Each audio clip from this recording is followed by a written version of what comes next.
하나님 말씀 봉독하는 시간 갖도록 하겠습니다. 우리에게 주신 말씀은 마태복음 13장의 말씀입니다. 마태복음 13장 18절에서 23절까지의 말씀인데요. 우리 한 절씩 교독하겠습니다. 마태복음 13장 18절에서 23절까지의 말씀입니다. 18절입니다. 그런즉 씨 뿌리는 비유를 들으라. 아무나 천국 말씀을 듣고 깨닫지 못할 때는 악한 자가 와서 그 마음에 뿌려진 것을 빼앗나니 이는 곧 길가에 뿌려진 자요 돌밭에 뿌렸다는 것은 말씀을 듣고 즉시 기쁨으로 받되 그 속에 뿌리가 없어 잠시 견디다가 말씀으로 말미암아 환난이나 박해가 일어날 때에는 곧 넘어지는 자요 가시떨기에 뿌려졌다는 것은 말씀을 들으나 세상의 염려와 재물의 유혹에 말씀이 막혀 결실하지 못하는 자요. 좋은 땅에 뿌려졌다는 것은 말씀을 듣고 깨닫는 자니 결실하여 어떤 것은 100배, 어떤 것은 60배, 어떤 것은 30배가 되느니라 하시더라. 아멘.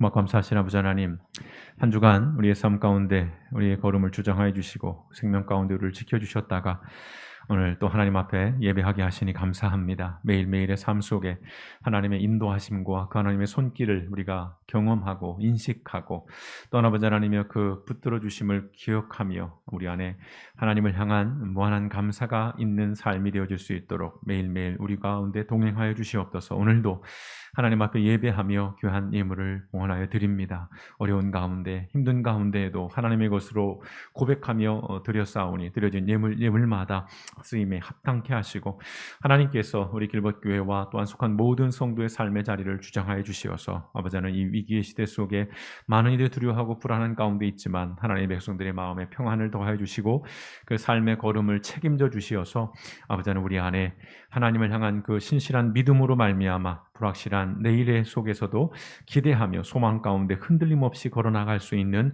은혜를 우리 가운데 더하여 주시옵소서. 오늘도 말씀을 묵상하려고 합니다. 주신 말씀을 통해서 우리에게 들려주시고 우리의 삶 속에 이 말씀이 어떤 의미인가를 우리가 헤아려 보며 하나님의 인도하심을 받는 귀한 말씀의 시간이 될 수 있도록 성령 하나님 우리와 함께하여 주시옵소서. 모든 말씀 응원하신 예수님의 이름으로 감사하며 기도드렸습니다. 아멘. 우리 잠시 주신 말씀 묵상하는 시간 갖도록 하겠습니다. 우리가 성경을 읽고 묵상하는 데 있어서의 어떤 기본 또는 어떤 요소들을 계속 말씀에 앞서서 나누고 있는데요. 오늘 또 한 가지를 말씀드리면 우리가 정말 중요한 요소가 있는데요. 성경을 우리가 읽고 묵상할 때 아주 중요한 것 하나가 뭐냐면 그것은 생각하기입니다. 띵킹이라고 하는 생각하기. 이 의미를 좀 헤아려 보셨으면 좋겠는데요. 성경 말씀은 대상이나 현상을 보고 즉각적으로 느끼는 깨달음, 사전적 의미를 정의해 본 것입니다. 그러니까 직관이라는 표현을 쓰지요. 직관적이다라는 말. 대상이나 현상을 보고 즉각적으로 느끼는 깨달음. 즉 성경 속에서 우리가 직관적으로 이해할 수 있는 말씀들이 있어요. 가령 사랑하라, 기도하라. 이건 그냥 그대로 우리에게 받아들여지는 것들이죠.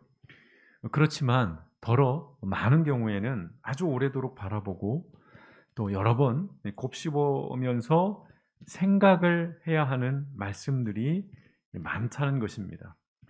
물론 우리가 성경을 읽고 그것들을 이해하는 과정에서 우리가 말하는 성령님의 어떤 조명하심, 빛을 비춰주어서 보여주고 드러나게 하는, 그러니까 사람의 어떤 지식이나 지혜가 아니라 성령님의 인도하심이 있어야 우리가 성경을 이해합니다마는 이 바로 성령님의 인도하심이라고 하는 이 조명하심이라고 하는 것도 우리의 생각 속에서 역사하신다는 겁니다. 그냥 우리가 가만히 있는데 어느 날 짠 하고 주시는 것이 아니라 깊이 묵상하고 계속해서 침착하고 있을 때에 성령께서 우리에게 비춰 보여주시는 것이죠. 하나님은 우리 인간들에게, 사람들에게 지성을 주셨습니다. 지성을 주셨어요. 근데 이것은 우리가 무엇을 아는 능력이라기보다는, 물론 아는 능력도 포함이 됩니다만은 그것보다는 생각하는 능력이라고 저는 생각합니다. 우리에게 있는 지성이 뭐냐? 그건 생각하는 능력이라는 거예요. 그러니까 흔히들 종교인들 또 우리 기독교인들 같은 경우에 야 생각하지 마. 하나님의 직통 계시를 받아.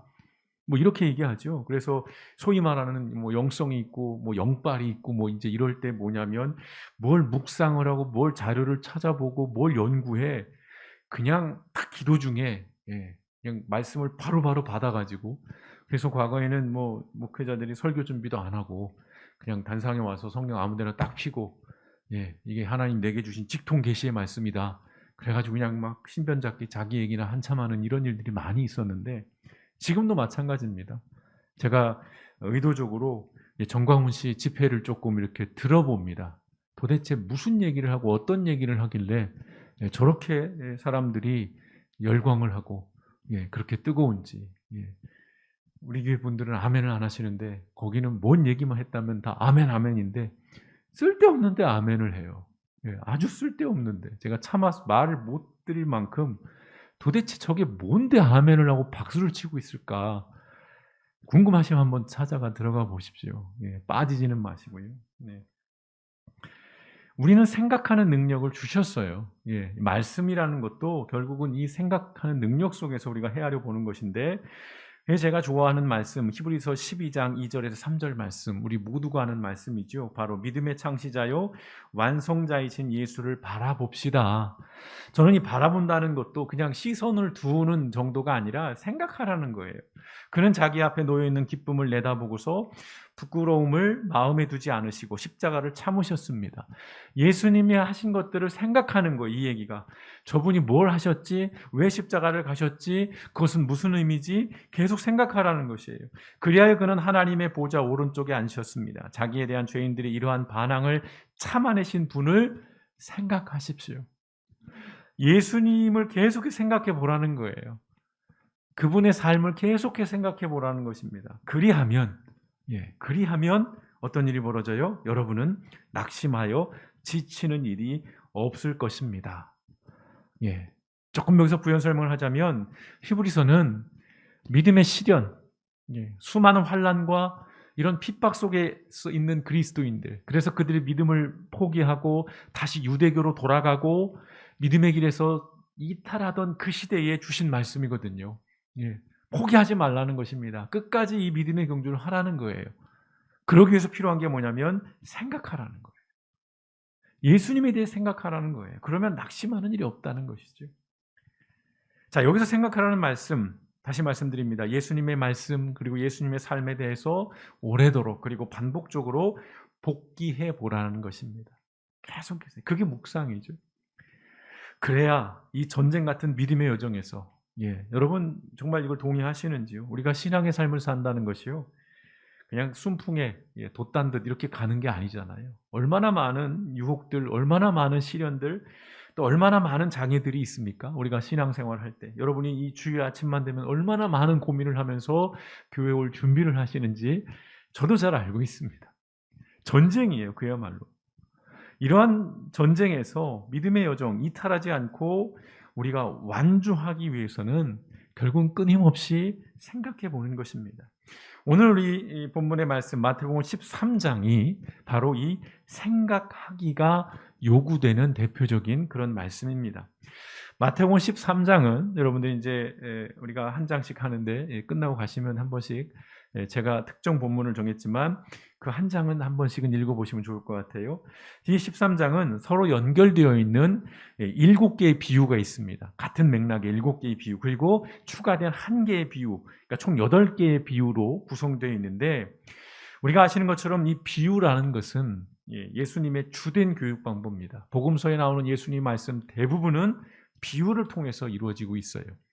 자, 비유라는 것이 뭡니까? 사람의 생각에 도전을 주고 그리고 문제의 본질에 다가가는 방법을 능동적으로요.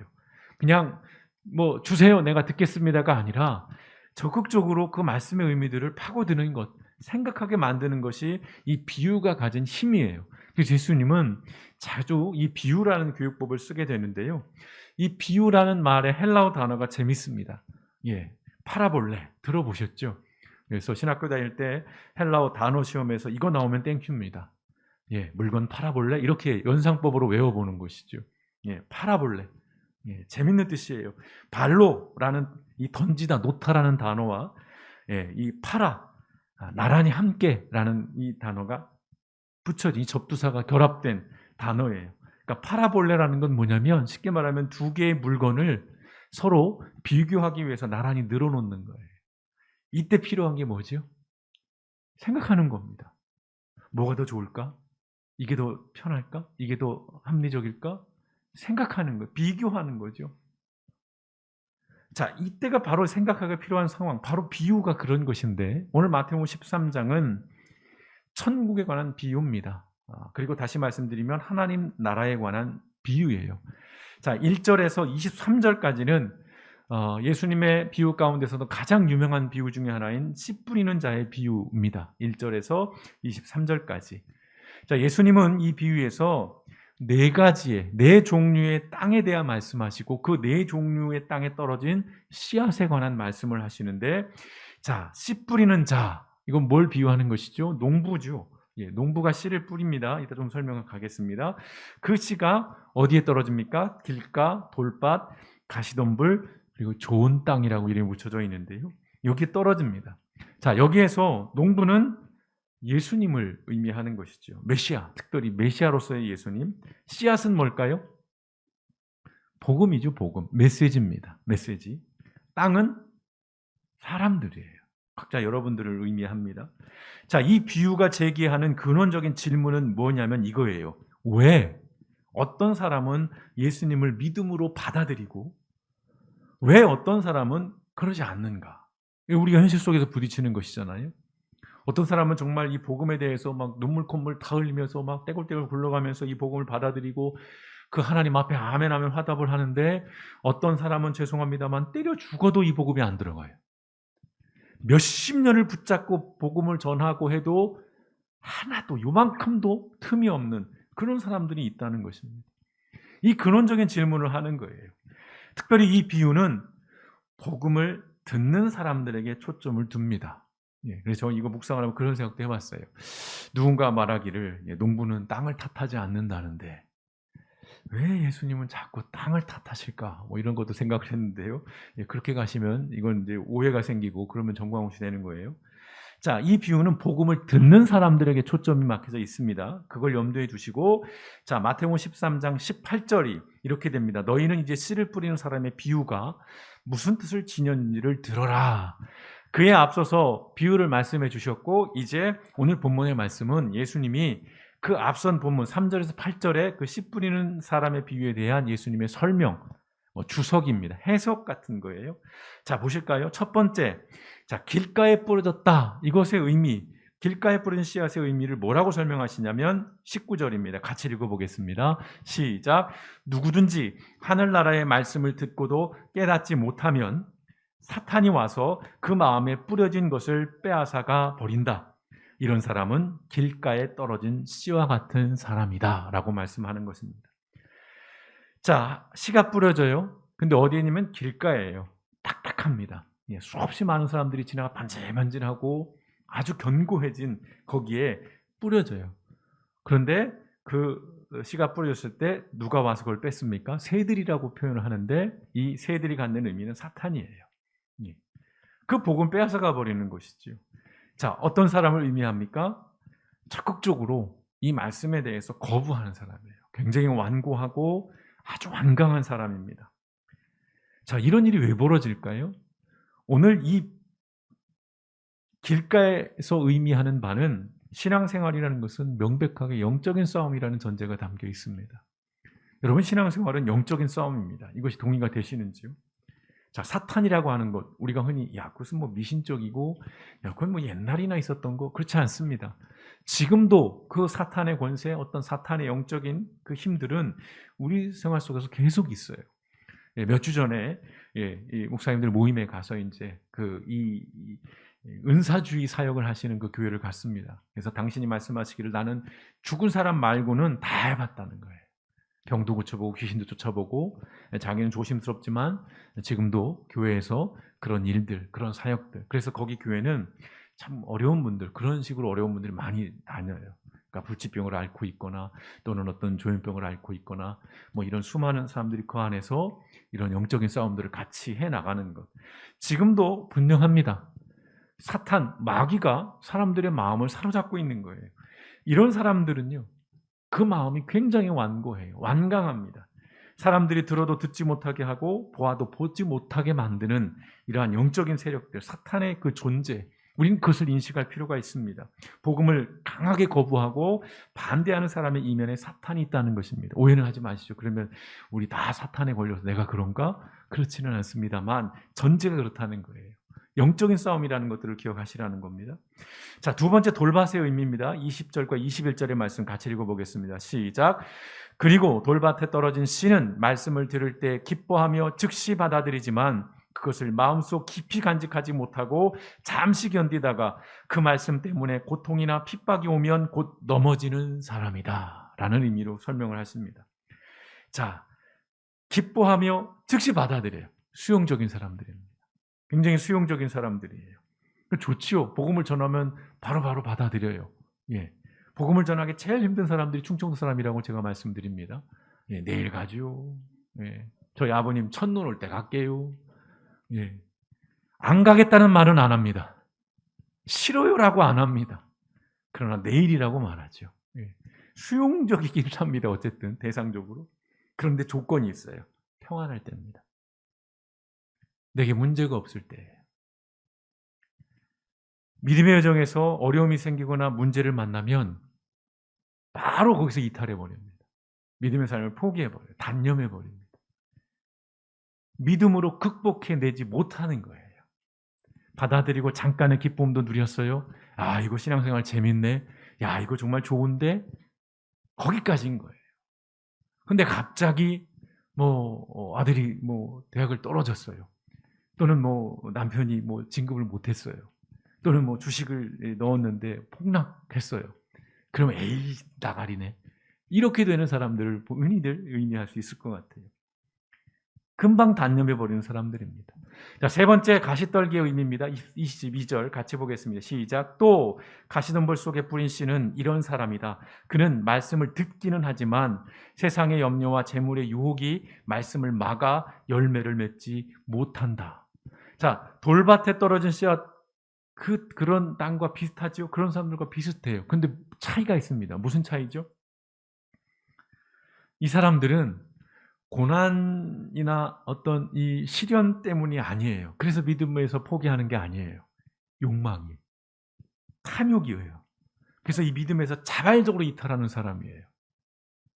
그러니까 이 사람들의 신앙은 뭐냐면 막 부유해지고 돈을 벌고 유명해지고 뭔가 자기가 추구하는 것들을 얻기 위한 수단과 도구로 신앙생활을 하는 사람들입니다. 그러니까 이 사람들은 어디든 갑니다. 절에도 갈 수 있고요. 천주교 어디 성당도 나갈 수 있고 이단 어디 상관없어요. 내 욕망이 채워지고 내 이익을 담보해 주는 곳이라면 언제든지 적극적으로 능동적으로 가는 사람들입니다. 이게 가시떨기에 떨어진 씨앗의 의미, 그 땅의 의미인 것이죠. 믿음의 목적이라는 것이 욕망에 성취해 있는 그런 사람들입니다. 자, 네 번째 의미입니다. 우리가 좋은 땅이라고 흔히 말씀하는 23절 같이 읽어보겠습니다. 시작. 좋은 땅에 떨어진 씨와 같은 사람은 말씀을 듣고 깨닫는 사람이다. 이런 사람은 열매를 맺는데 어떤 사람은 100배, 어떤 사람은 60배, 어떤 사람은 30배의 열매를 맺는다. 아멘. 좋은 땅도 좀 등급은 있습니다. 예, 그러나 분명한 건 열매를 맺는다는 게 있어요. 100배가 좋고 30배는 나쁘냐? 아니요. 열매를 맺었다는 것이 포인트입니다.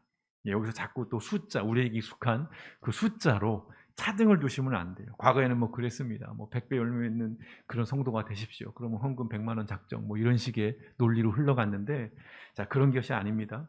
자, 오늘 말씀하는 이 열매는 하나님의 성품에 관한 것입니다. 하나님의 성품에 관한 것이에요. 우리가 갈라디아서 5장 22절과 23절에 우리가 성령의 9가지 열매라고 하는, 이제 이게 하나의 대표성으로 말씀을 드리는 것입니다. 이 열매는 이것보다 훨씬 더 다양합니다. 근데 상징적으로 9가지, 사랑과 희락과 화평과 오래 참음과 자비와 양선과 충성과 온유와 절제라고 하는 이 열매를 맺는다는 거예요. 우리가 살아감에 있어서 복음을 듣고 이제 그 복음에 반응을 하는 것이죠. 그리고 그 복음으로 하나님 나라를 회복시키는 일을 하는 사람을 의미하는 것입니다. 그 복음으로 내 욕망을 채우거나 복음으로 내 문제를 해결하거나 복음으로 그냥 나의 어떤 이기적인 것, 이게 아니라 넘어서는 것들이에요. 사랑, 희락, 평화, 오래 참은 자비, 양선, 충성, 온유, 절제. 이건 이타적인 전제가 있는 것들이거든요. 관계성인 것입니다. 자, 오늘 이 비유의 말씀은 씨와 그 씨를 뿌리는 사람은 동일해요. 예. 씨와 그 씨를 뿌리는 사람은 동일합니다. 다만 반응은 땅, 즉 복음을 듣는 사람의 상태에 따라 다르다는 것을 분명하게 말씀을 합니다. 자, 오늘 반응이 다른 사람마다 다른 것은 사탄의 영향력 아래에 있을 수 있기 때문인 것이기도 하고요. 또는 과도한 욕망을 추구하기 때문일 수도 있고, 또는 염려와 걱정과 고난에 막 눌려서 그런 어떤 불안함과 연약함 때문일 수 있습니다. 여러 가지 이유일 수 있어요. 그래서 이런 질문을 드립니다. 성도 여러분께서는 어떤 땅이셨고 지금은 어떤 땅으로 살고 계시는지. 목사님, 저는 아무래도 길가에인 것 같아요. 그럼 찾아오십시오. 제가 축사를 해드리겠습니다. 귀신이 저에게 붙을지 쫓겨날지는 모르겠습니다만 돌아보는 거예요. 오늘 이 말씀을 통해서 나는 지금 어떤 땅일까? 내가 말씀이 잘 안 들어오는 이유, 내가 이 복음이 또는 이 어떤 신앙생활에 있어서 내가 늘 고민하게 되고 내가 주저하게 되고 머뭇거린 이유가 과연 무엇일까?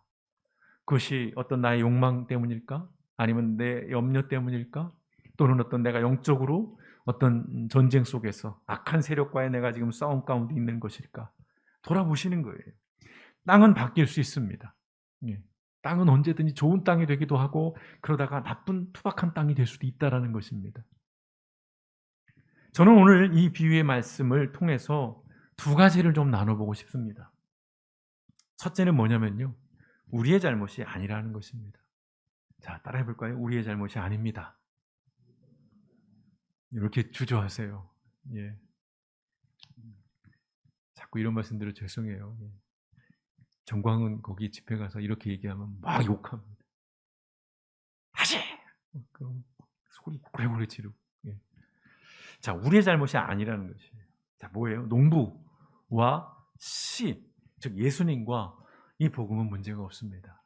여러분 이거 믿으시니까? 우리가 듣고 보고 배운 예수님과 예수님의 말씀은 선한 것입니다. 그리고 생명이 있어요. 그리고 변하지 않습니다. 변질되지 않아요. 우리가 가진 이 복음은 잘못되지 않았습니다, 여러분. 우리가 들은 이 복음은 잘못된 게 아니에요. 나쁜 것이 아닙니다. 사람을 자극해서, 사람을 현혹해서, 사람의 욕망을 자극하거나 또는 어떤 사람들의 문제를 가지고 그것을 볼모로 삼아서 막 겁을 주어서 뭔가 어쩔 수 없이 복종하게 하고 막 헌신하게 하고 이게 아니에요. 우리를 이 죄의식에 눌리게 만들고 막 어떤 정죄에 빠져가지고 자학하고 나를 막 비하하고 이런 게 복음이 결코 아닌 것입니다. 복음은 좋은 것이에요. 정말 선한 것입니다. 문제는 뭐예요? 복음을 듣고 그 복음에 반응하지 않는 세상과 사람으로 인해 문제가 생기는 거예요. 여러분, 복음에는 문제가 없습니다. 우리가 가진 이 복음을 여러분 우리는 결코 부끄러워하지 말아야 한다는 것입니다. 그래서 사도 바울이 그 유명한 말씀을 우리에게 하시는 거예요. 로마서 1장 16절입니다. 같이 큰 소리를 읽어보겠습니다. 시작. 나는 복음을 부끄러워하지 않습니다. 이 복음은 유대 사람을 비롯하여 그리스 사람에게 이르기까지 모든 믿는 사람을 구원하시는 하나님의 능력입니다. 아멘. 나는 복음을 부끄러워하지 않는다는 거예요. 왜요? 이 복음은 부끄러운 것이 아니니까요.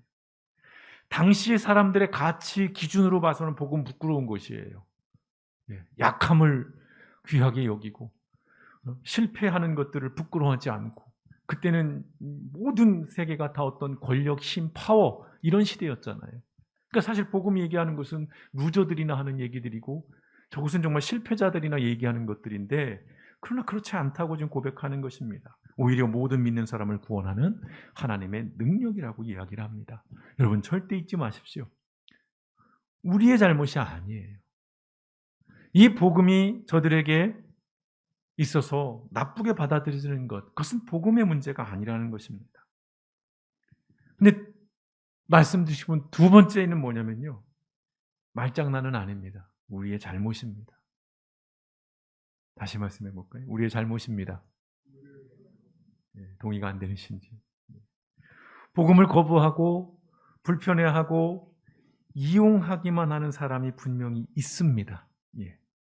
하지만 복음이 널리 전해지고 많은 교회가 세워지고 소위 말하는 기독교인의 숫자가 많이 있는 오늘 우리 시대에는 이 복음에 대한 부정적인 반응이 전적으로 듣는 사람, 야, 세상이 약해서 그래.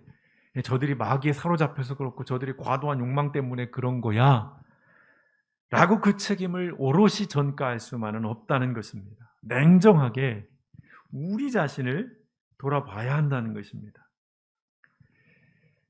제가 요즘 교회 이전 문제로 물론 뭐 하루 이틀은 아닙니다만은 특별히 더 이제 뭐 한 달여간쯤 목사가 아닌 부동산 업자로 살아가고 있습니다. 그래서 시험을 봐야 할까 고민하고 있습니다.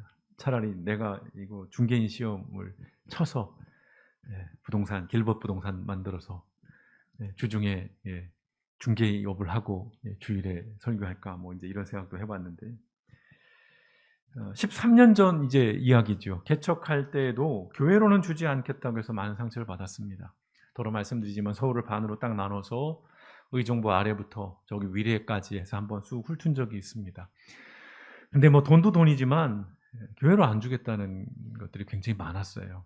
그래서 좀 상처가 되고 늘 제가 째려보고 다니는 건물이 바로 이 광문 사거리에 새로 리모델링한 바로 그 건물인데 자기가 교회를 다녀서 교회로 줄 수 없습니다. 뭐 이런 얘기를 했던 분이에요. 지금 1층이 비어 있는데 계속 비어 있었으면 좋겠는데 13년이 지금 지났잖아요. 13년이 지났는데 지금은 더 많은 상처를 받고 있습니다.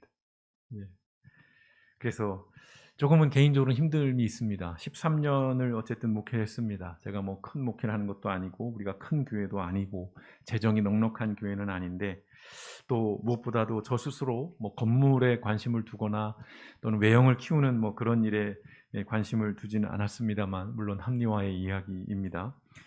좀 자괴감 같은 것이 들었어요. 내가 13년 동안 목회를 하면서 뭘 했나. 많은 걸 원하는 것도 아니고 한 30평이면 감사하겠는데 왜 그런 거 하나도 얻을 수가 없는 이 상황인가. 조금 까일 때마다 조금 마음이 낙심이 좀 많이 되고 했습니다. 근데 여러분 이게 건물주의 경제적인 이해가 분명해요. 교회는 그 상가의 가치를 높이지 않습니다. 적어도. 그리고 유동인구가 많지 않기 때문에 다른 상가 입점한 점포들에게도 손해를 끼쳐요. 사실은. 그리고 좀 과거의 이미지 시끄럽다는 그런 것들이 있습니다. 그러니까 그런 경제적인 이해도 분명히 있어요. 그런데 그보다 더 우리가 고민해야 될 것은 오늘날 교회와 이 기독교인에 대한 부정적인 인식이라는 거예요.